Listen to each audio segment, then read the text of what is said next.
strange. It hasn't changed one bit. This doesn't make any sense. We cooked our hearts out. Does this mean the competition wasn't enough to awaken the statue? Oh well. I suppose it was simply not meant to be. Yeah, we've waited this long already. There's no harm in waiting a little longer. Right, Xiangling? Yep, there's still time. Let's be patient. We'll all see this through together. On another note, I have some good news for you, Kuching. Things are looking optimistic for that recipe you gave me. Master came by before the competition and filled in the parts that were missing. So now I'll be able to cook it. In fact, I'll go find somewhere to make it right now. Wait here. Xiangling. Oh, and Traveler, could you come with me? Huh? You only just beat Smiley and Xiao. You think you're up for challenging us already?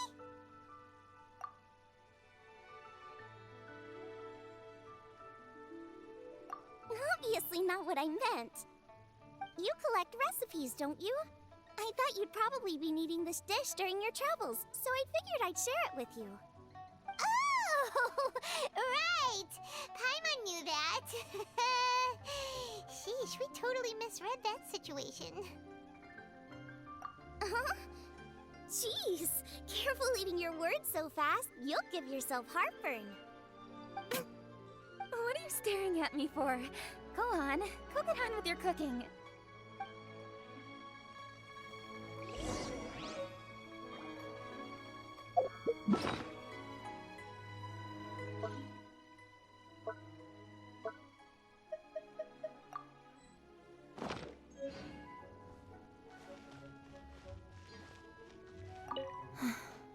Will we ever manage to reawaken the statue?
what the dish from the recipe looks like.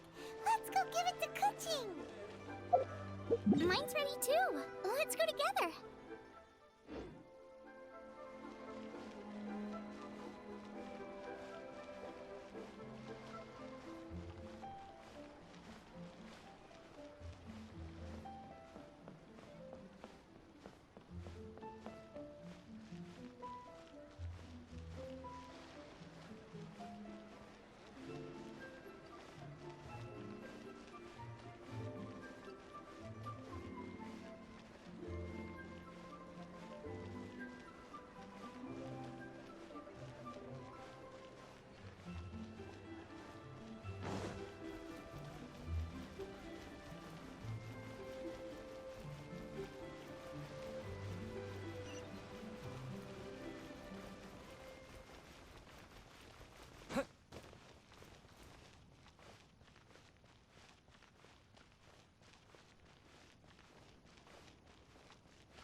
We're back!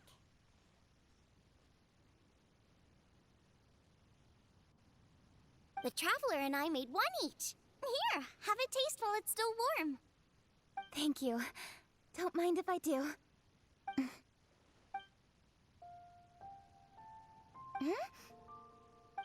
What is it?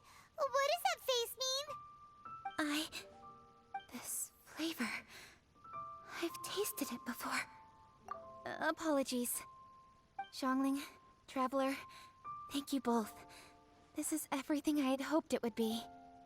It tastes wonderful and, quite amazingly, somehow it took me right back to my childhood, when my grandfather was still around. Really? That's awesome! I didn't have a chance to fully explain before. In fact, when Master had filled in the missing parts of the recipe for me, I realized that I already knew how to make this dish.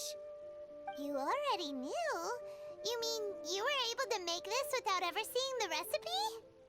Uh-huh. My dad taught me how to make it. Wait, but isn't this dish from Kuching's grandpa's notes, though? About that, I do not believe that this recipe was my grandfather's creation. My grandfather was a well-known real estate tycoon in Liyue, and also a scholar. He was an avid collector of old books and was quite knowledgeable on many of Liyue's customs and traditions that are no longer practiced. As a child, I used to spend a lot of time with him in his study. We'd read the classics together, then debate how much of it was actually genuine, and whether Rex Lapis was real or not. He used to say, books are just a bridge that bring us a little closer to history. It's up to those of us in later generations to ask these questions, search for the answers, and decide what they mean. Since then, my grandfather has passed on, and I've grown up to become a Chising. My views on Rex Lapis have changed in this time too, from myth to reality. For me, the name Rex Lapis is inextricably wound up with memories of my grandfather. Whenever I see his name written down, it always reminds me of sitting in my grandfather's study, seeing all of his notes.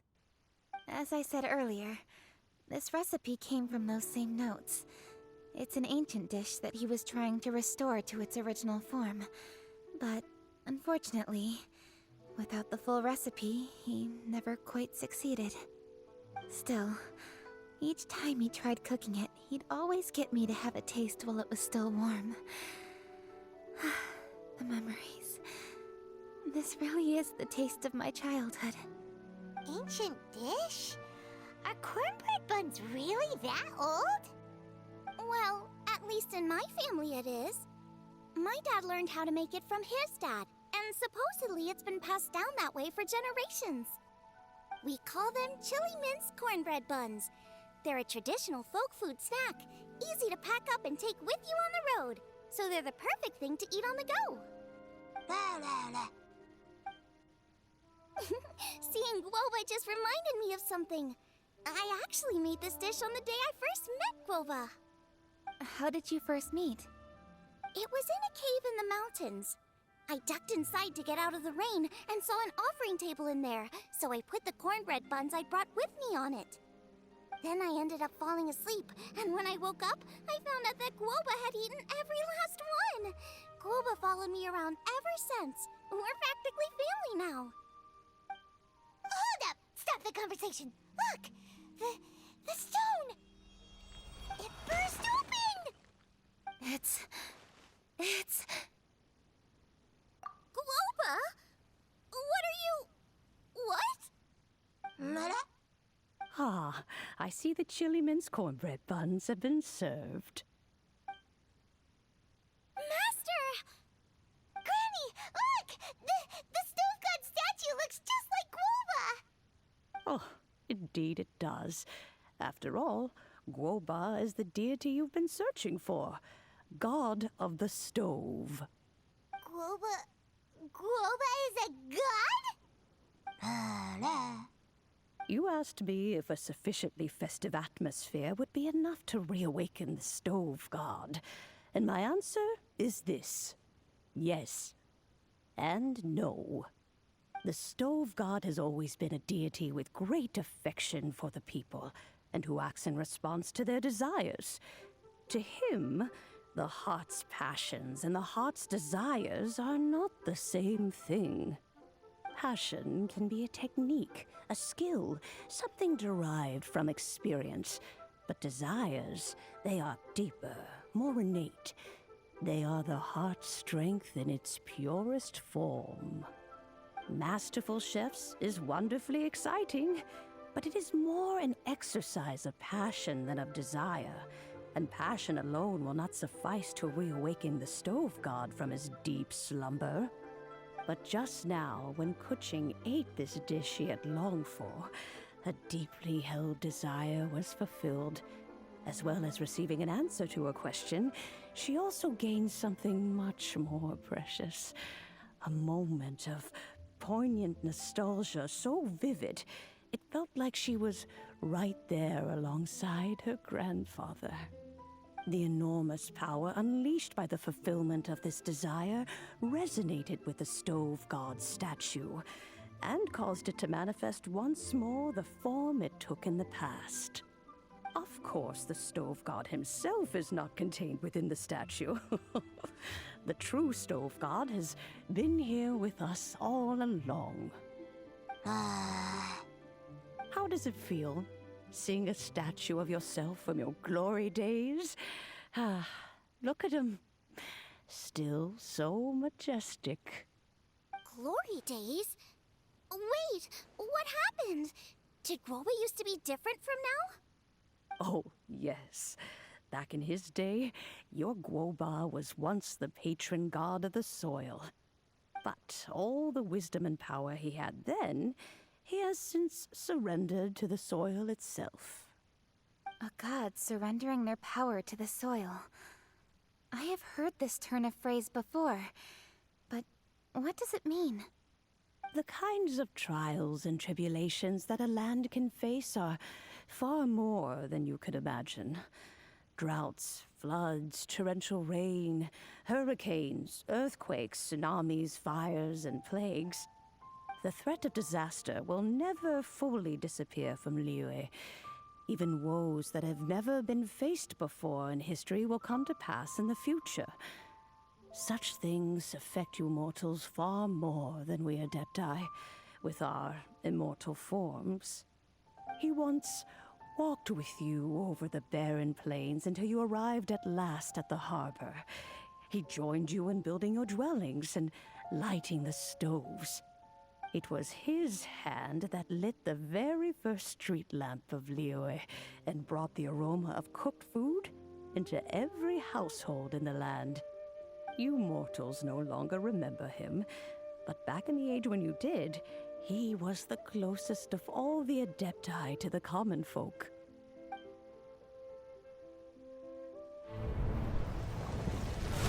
Machosius, god of the stove, born from a spark when stone struck stone. He was a god with a great love for humanity and their well-being. Millennia ago, the people sought to expand their city. They built a dwelling on the plains and called it the Gwali Assembly. The Stove God cared greatly for the people, turning himself into minions who went into every home, fostering food and solidarity alike. Alas, their home was taken by a flood. The waters ravaged the Gwali Assembly and forced the people back south to Liyue Harbor. Though the distance was not far, the journey was plagued by a terrible storm. For a dozen days, the Adepti stayed by their side. During this time, the Stove God cooked an ancient delicacy, flatbread with a meat sauce to stave off the cold and damp, fit for those on the move. Centuries later, disaster and plague arose once more. The Stove God would appear no longer, for he placed all of his power into the land itself to quell the calamities. His power expended, and his wits greatly reduced. Thus his body decreased in size. By the time he parted ways with us, he wasn't even the height of a human. He told Rex Lapis and I of the dishes that bring joy and of the secrets of the flame, then went into the mountains and entered into a long slumber.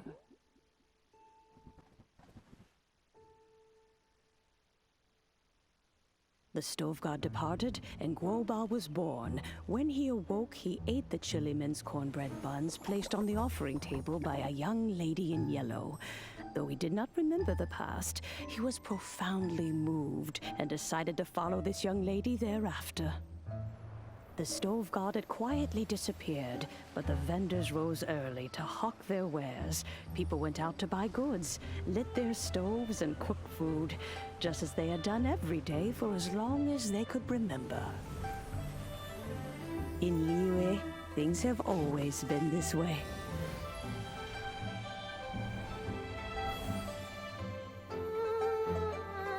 Nature provides, the mountains rejoice. We are blessed by heaven's good grace. Years have gone by. The world has transformed, but our way of life survives.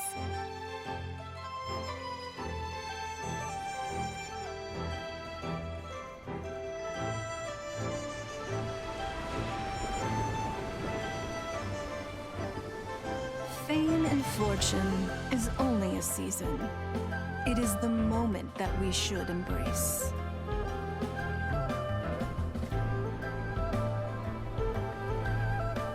Past meets present.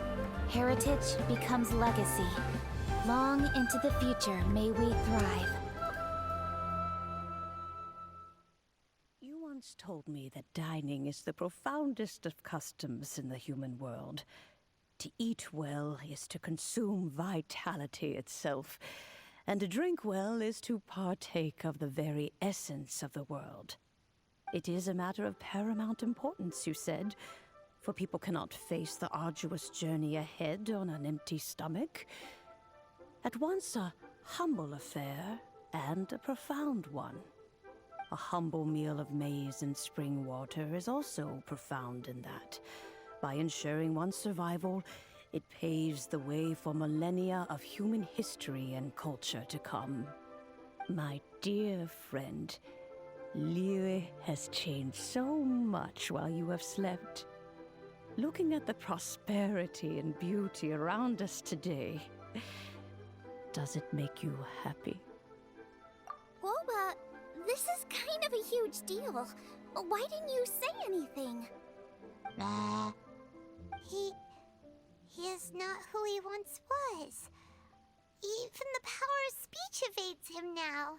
There is no way he could have told you. Oh, Boba, but... Xiangling. Do not be saddened, Xiangling. There are two sides to everything. Guoba may have lost many of his formal faculties, but He is now as carefree as can be, without a single worry in the whole world. In this world we inhabit, who can truly be said to live a life free of all woes? Those with a mind and with the knowledge will certainly be troubled by all manner of things. But he has gone further than us in his journey. He had both wisdom and courage. Everything he took upon himself, he was also ready to part with. His carefree demeanor today is a testament to the fact that he is at rest. So since you are his friend, take good care of him.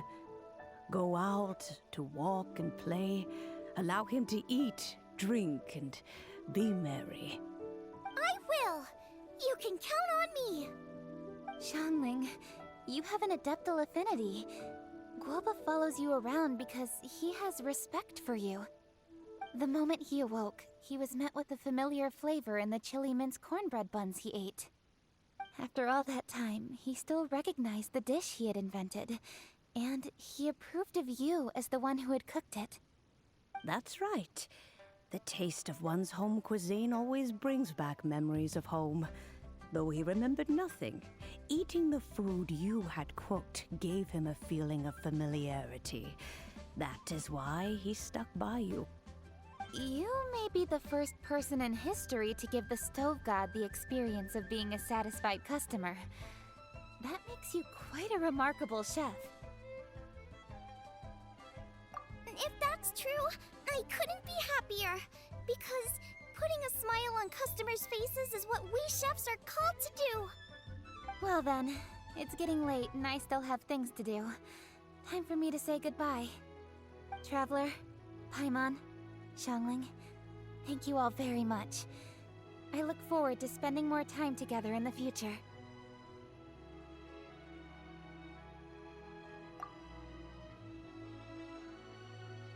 I guess my dad's probably heard the good news already, but I should still go catch up with him.